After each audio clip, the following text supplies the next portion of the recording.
korupsyon sa kasaysayan ng Pilipinas. Tindi, no? Ito po, nakakatawa. Maaring di kayo matawa, maaring mabuisit kayo kaysa matawa. Ako natawan-tawa eh. Ito po mga fans ni Leni Robredo. Nag-eepal na naman. Meron pong balita rito nung pang naganap nung 2016. Sabi po, Robredo signs waiver, allows ombudsman to open bank accounts. Alam nyo, napaka-epal nyo. Kayong mga fans ni Robredo. Noong 2016 pa to pinopost nila ngayon. Para sabihin nila na buti pa si Robredo. Tanong ko sa inyo, may kaso ba si Robredo? Wala. May naghahabol ba sa mga ninakaw ni Robredo? Wala. Bakit nyo ilalabas?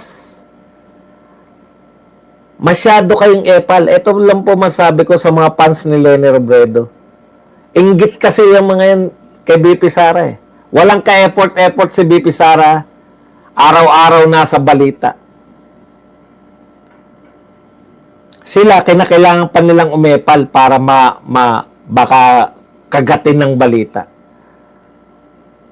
Wala naman po, huwag kayong magpa-epal dahil wala naman naghanap ng bank account ni Leni Robredo. Masyado kayong inggitira. Mga inggitira, sabi ni Diwata Mares. Correct.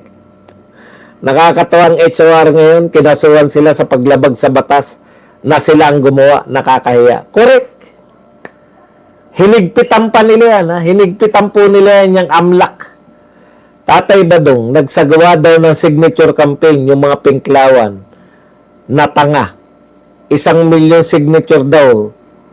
Takam na takam sa makinang nabukas ni Lenny Uts. Ang panawagan nila, Nay, kami naman. Talaga, Nay, kami naman. Walang originality. Okay po yan. Patakbuhin nyo na kasi si Lenny. Para naman mapatunayan nyo. Alam nyo po, kawawa lang si Lenny ay tatanong namin, bilang mayor, ano may pagmamalaki mo naman na nagawa mo sa Naga?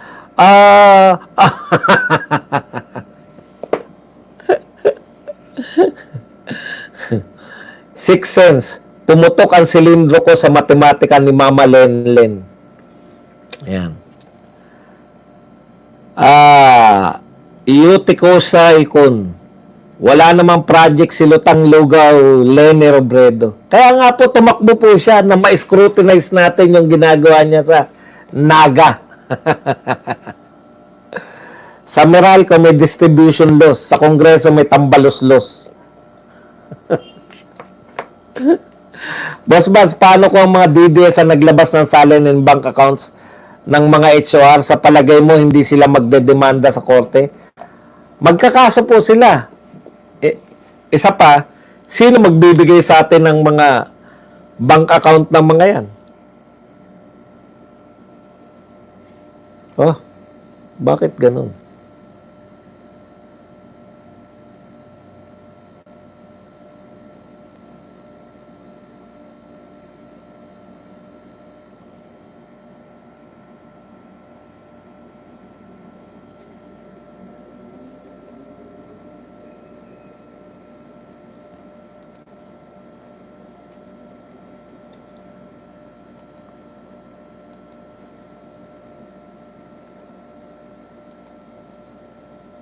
Boss Buds, speaking of walang originality, sabi ni John Dick sa mga SK officials, mahiya naman kayo, marami na kayong pera, nagnanakaw pa rin kayo. Tindi. Yung mahiya naman kayo kay BBM, yung marami na kayong pera, nagnanakaw pa rin kayo, kanino naman yan? Alam ko hindi kay BBM yan Inggit sila kay BP Sara Duterte kasi mukha pa lang nila, lalo na mukha ni Lenny, lubot lang ni BP Sara. Crazy. Kanalang napagawa niya silang dalawa ni BBM. Tatay Badong, pumosesyon na yung mga bangag tambalos-los vloggers, nahati na sila sa ninyo, nakalinya kay bangag, sa kuts bukbok, pinagtatanggol si tambalos-los, hindi daw si Marcos ang sinasabing magnanakaw. Para sa akin, ayaw ko nang tumakbo si Mama Lenny. Mamaya, mag-kamihawi wave na naman. Gusto ko pong tumakbo si, kasi si Lenny lang po nakakaisip na presidentiable na mga ganyang gimmick, Kami-kami wave. Pwede ba natin malaman kung sino yung mga sumundo? Sino ang sumundo kay Saldico para malaman kung sino yung nagbakasyon lang? Team DOJ po, mula po sa kanilang secretary, pati mga USIC. JCC, really? Akala ko bukas pa. Para sa akin, ayoko na. Yan. Nanahimik na si Santa Mama, ginugulo pa nila. Ma'am Chrissy, stay safe po lagi. Heidi Ching. Tatay Badong, pumosisyon na. Yan. Boss Aratilis, ano ba talagang katangian ng isang matalinong vlogger? Sa dami na ba naman sa subscriber o ng listener? Hindi po. Ang katangian po ng isang matalinong vlogger, dapat pinanonood ka ni Marcoleta. Biro lang. Double time si Percy Doc Buds. Kayo naman, matututunan, alam niyo po, ang katangian po ng matalinong vlogger, yung may natututunan kayo, di ba? Kung wala naman kayo natututunan, naaliw kayo doon, pwede naman, no? Di naaliw lang kayo. Double time si Percy Doc Buds kasi alam niya na magiging corn beef siya. Hindi naman siguro. Ang sarap-sarap ng buhay niya bilang congressman, eh. Tatay Badong, ako na nagdedeklara, oo, pangit si Llamas. Pangit na katwiran, pangit muka. Saba at Jerbil, puro deklamasyon, walang katuturan.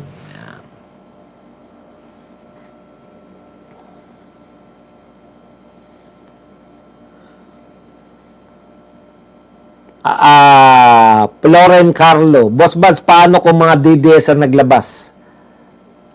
Didemanda po sila. Sir Baz, di ba pwedeng drastic move na gawin sa pagkuha kay FPRRD sa ICC? Anong ibig nyo sabihin na drastic move? Kukunin natin si PRRD, bubutasin natin yung ICC?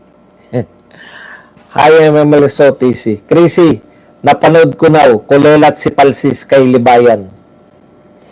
Salamat, Ma'am Chrissy, always po. Si BP Sara na maglakad, very smart, daig pa si AFP Chief Bronner. Si Lenny maglakad, parang pato. Si Lisa Marcos. Salamat, Ma'am Chrissy, as always. Yan. Anticlair Oxford Encyclopedia. Dapat sa mga Lenny supporters ay alamin nila kung sinong utak sa pagkasawi ni Jesse Robredo at ano nalalaman nito at anong discovery nito sa panahon ni Pinoy. Baka magulantang sila. Kita nyo naman. Chismis noon. History. Ngayon. Sir, Hadja, hindi nakamove on. Sa depress pagkatalo si Santa Mama Lenny. Sadista talaga itong mga supporters niya. Gusto nila matuluyan na si Santa Mama pag natalo ulit yan. Yun ang akala nyo. Masarap matalo pag mataas yung rating mo. Marami kang campaign fund na matitira. Malamang kasama mga asawa nila, Boss Buds. Kahit sila lang, gastos pa rin ng pamahalaan. Tatay Badong, sabi ni Atty. Yes, wala daw sa hulog. Si Kong Tinyo. JCC, Palsis at False Shit.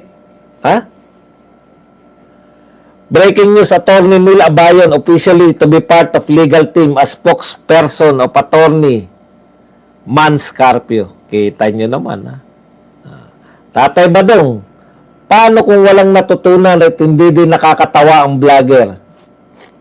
Hindi, bahala na po kayo. Basta ako lang po, pinopromote ko. Nagpo-promote. Kasi magkaroon po kayo, alam nyo sa totoo lang po, magkaroon kayo ng pride. Diba? Magkaroon kayo ng pride sa mga pinanonood ninyo. Kung hindi naman nakaka-proud yung mga pinanonood nyo, bakit pa? Kung nalilibang kayo, okay lang. Pero,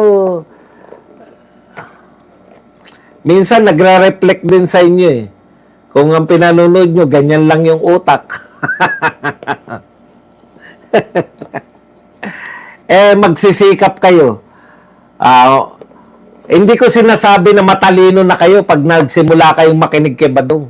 Sabi ko nga sa inyo, pera biro, alam ko po marami sa atin hindi po nakatuntong ng koleyo. Hindi nyo po kasalanan yan. Pero, ang sinasabi ko sa inyo, yung pakikinig po sa mga vloggers ngayon, ang dami pong mga edukadong vloggers, ang dami nyo pong matututunan. Mamili lang po kayo. Huwag na nyo, akala nyo libre naman ang panunod. Hindi po. Tama po yan, libre po yan. Akala nyo lang. Pero nagbabayad po kayo sa mga vloggers. Ang binabayad nyo po, panahon. Alam nyo ba yun? Mas matindi po yung bayad ninyo sa panunod. Panahon po ang inyong binibigay. Yung oras ninyo, precious po yan. Huwag nyo pong aksayahin yung panahon na parang suportahan ko to kasi pareho kami ng paniniwala. Pero, di ba? Ganun po yun.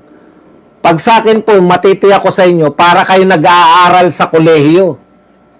Araw-araw kayo nakikinig, araw-araw kayong may natututunan. Hindi ko po wag na po tayo sa yabang bato, hindi. Sa totoo na lang po tayo. Magtotohanan na lang po tayo. Wag na po tayong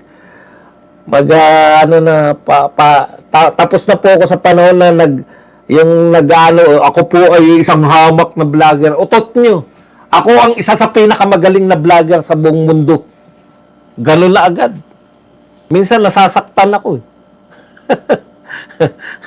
Di ba? Masakit po isipin eh. Pucha.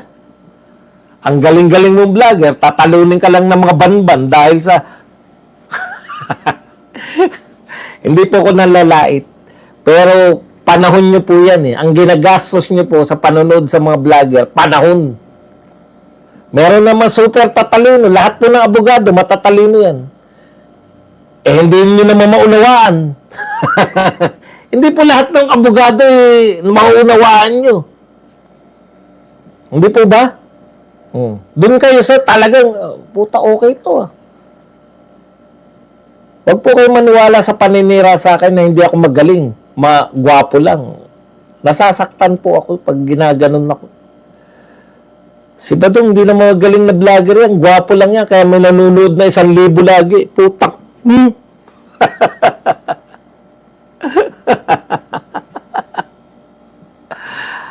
Panahon na po para gamitin nyo naman yung mga sarili ninyo. Ha? Panahon, nagbabayad po kayo. Hindi po totoong libre kami. Ang binabayad nyo po sa amin yung oras ninyo sa panonood.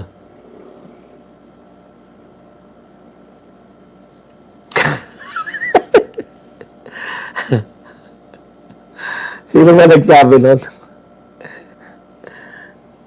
May nagsabi na ang problema sa mga Duterte, mayayabang tayo. Sino na nga nagsabi nun? Ay, yung mga nasasaktan po sa mga ganitong usapan, ha? Wala po akong problema. Kasi panahon na para i-differentiate natin, di ba? Si Basti ba yung nagsabi na ang problema sa mga Duterte, pare-pareho tayo mayayabang. Si Basti ba yun? Kasi, wag na po tayo magkunwari, ha? Di naman po lahat ng vlogger ay matatalino. Huwag niyo po aksayin yung panahon niyo. Sayang eh. Kita niyo po yung mga nagsimula sa akin. Maraming mga magpapatunay niya. Nagsimula sila kay Badong. Ano pa lang tayo, nagsisimula pa lang tayong vlogger. Tignan niyo. Sabay na sila. Ikumpara niyo po yung mga nanonood po sa mga kabilang panig. Yung mga nakikinig ka sa mga loyalista, sa mga kakamping. Binubugok po kasi sila eh. Sa mga Duterte po, mas ma-appreciate nyo kung kayo po ay kinukwentuhan. Kasi ang dali lang po mambobo eh. Sabihin lang, billion yung pumasok na pera, tapos million lang yung diniklara sa salin. Di ba? Oo nga, no? Oh. Pero para po kayo maging maunawaan nyo po yung mga pinupunto ng mga Duterte, na walang nakawan na naganap, wala pong pagnanakaw si BP Sara, kinakailangan nauunawaan nyo yung transaksyon ay iba sa tinataas natin. Kaya pag nararamdaman nyo na po na yumayabang na kayo, puta, nagiging true-blooded Duterte supporter na ako. Nagiging kulto ni Digong na ako. Yumayabang na ako dahil sa aking kaalaman. Pero wag naman po yung putya, sa inuman nyo, mahirap po yun. Yung sa kwentuhan lang. Menandro, Master Bets. 1K watching, less than 500 lang nag-likes. Likes po tayo. Tatay Badong, araw-araw ang topic nila. Wala yung tatay nyong karton. Inday Lustay, mga tanglilistang pinklawan etyas. Boss Bas, gusto ko rin sana mag-vlog kasama si Sendanya. Name ng channel namin, Katabingi Vlog. Yan na lang yung pangalan mo na lang, Tina. Tama, Sir Badong. Dati wala akong alam. Ngayon marami na dahil sa galing mong magpaliwanag. Kita nyo. Boss Buds, nagsimula ako sa'yo dahil sa boxing, pinagtatanggol mo si Casimiro. Oh, tignan nyo. Hi, Sir Buds. May bagong iPhone pa.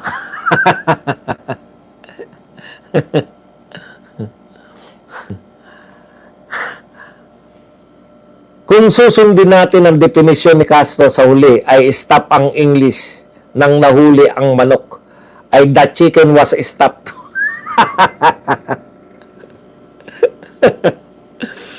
Huli po sa lahat. Organic kasi, sir. Yan. ICC po ang my fault. Bakit po tagal ng aksyon para sa Bring PRRD home? Pero gaganda po yan pag nagpasya po ng pabor sa atin yung Supreme Court. 'Di ba? Kasi meron ng kidnapping eh. Meron na yung na kinidnap si Tatay Digong. Mapahiya kayo sa Czech Republic Authority. Ano sabi nila? 'Di ba?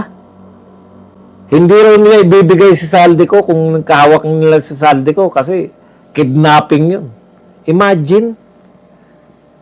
Hindi nila basta-basta ibibigay, basta walang court order yung kahit nakababayan nyo pa si Saldico. Yun po yung pagkakaiba eh. Ng mga bansa o mga gobyerno na may paggalang sa batas. Pero sa gobyernong walang paggalang sa batas, talagang ano po yan? Ibibigay nila kagad si Tatay Digong. Yung ibang vlogger, puro tawa lang na depindot. Walang katuturan. Si Digong nga inaresto pero sabi nyo kinidnap. Ano ngayon?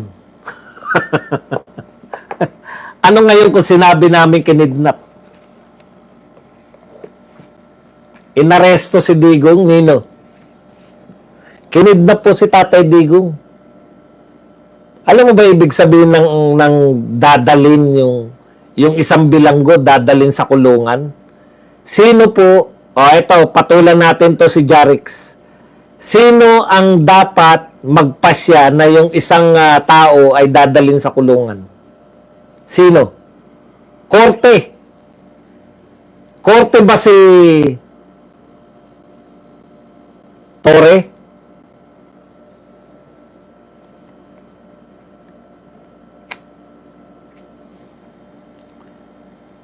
Yung ibang vlogger, puro tawa. Hindi po natin sinisiraan yung mga ibang vlogger. Ang sinasabi ko po, wala. Yung lutang kawawa ka. Kaya hindi kulto ni Digong mabuhay. Ma'am Lishen, hi. Sir Buds, boxing pa lang, vlog mo, sa'yo na ako. Iba ka, Sir Buds. I love you. Heidi Cheng. Lenny, mabuwag mo na ba ang pader ng kahirapan dyan sa Naga? Wala na bang naninirahan sa laylayan dyan? Tama naman yung kinidnap. May basihan yun. Crazy. Yan si Auntie Claire, pangsayad talaga yan, literal. Natakot si Romualdez, akala niya babalik na si Saldico, biglang pupunta sa Singapore. Takot din pala. Hindi po, tansya ko na naramdaman niya yung ginagawa ni Boying. Salamat, sir. Armon, ha? Tatay Badong, hindi na epektibo yung walang sounds ng mga trolls. Tatlo na mic mo. Tatay Badong, tanong, ano na palang nangyari sa gasolinahan, budol? Lucky Memamas Boy, ha? Ano na nangyari sa gasolinahan, budol? Hindi ko nakuha yun. Sanay sa kidnapping Marcos regime. Totoo lang, guys. Kaya target ng admin na to mga DDS vloggers, aminin nila, grabe tatalino talaga. May sense, magaling sa topic, at may dahilan na yabang sa pink at pula. Vloggers may God ang tatanga. Tama, Tatay Badong. Dati wala akong alam, ngayon wala pa din akong alam. Pero mayabang na. Nag-improve kayo, di ba? Alam niyo po, ganito yan. Minsan yung yabang, pag nasa tamang ano yung pagyayabang, tatalino ka eh. Pag mga kasi niya, alimbawa po si Ali. Sinasabi ni Ali yan eh. Puta, ang daldal niya, di ba? Ang yabang-yabang niya. Ang ginagawa niya, para yung yabang niya, pangangatawanan niya. Nagte-training siya ng maigi kasi ang yabang niya eh. Alam niyo yun? Parang si Cuadro Alas, yung maangas si Cuadro Alas. Pero pinangangatawanan niya yung angas niya, kaya tinutodo niya sa training para hindi siya napapahiya. Ako po, magyayabang po ako na isa ako sa pinakamatalino, pinakamagaling na vlogger. Pangangatawanan ko yan. Hindi kayo mapapahiya sa akin. Araw-araw.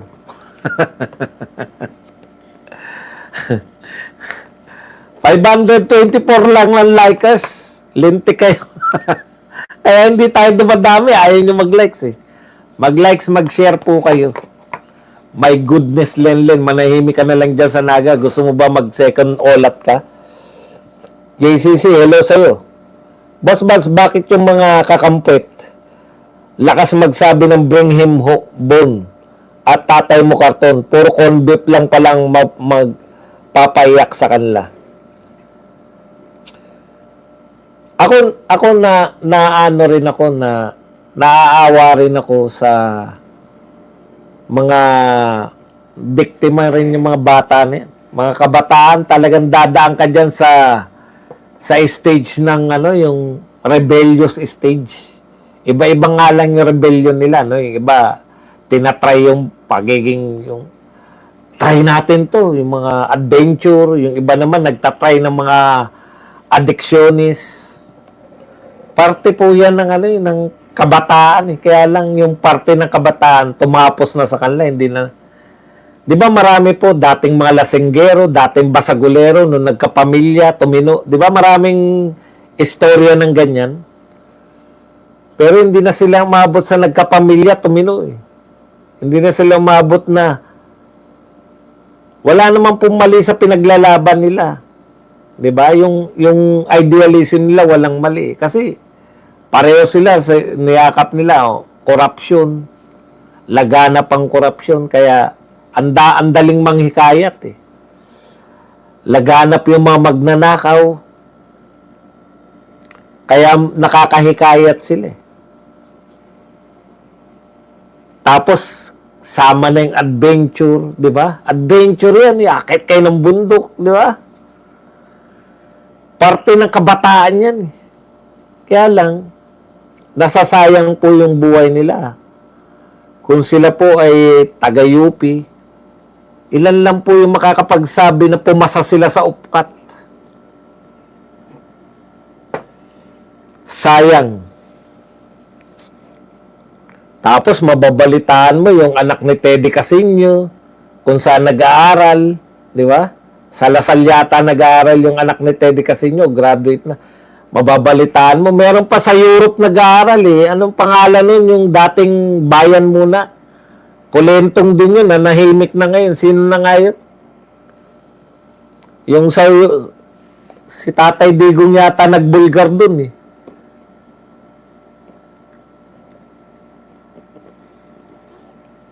Hindi, nakakaawa talaga yun eh. Kaya, Sarate. Sir Sarate.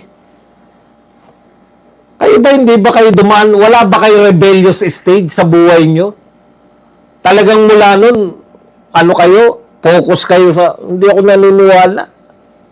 Iba-iba lang yung rebellious stage natin. Iba-iba lang. Di ba? Yung iba, nag-try na magdroga.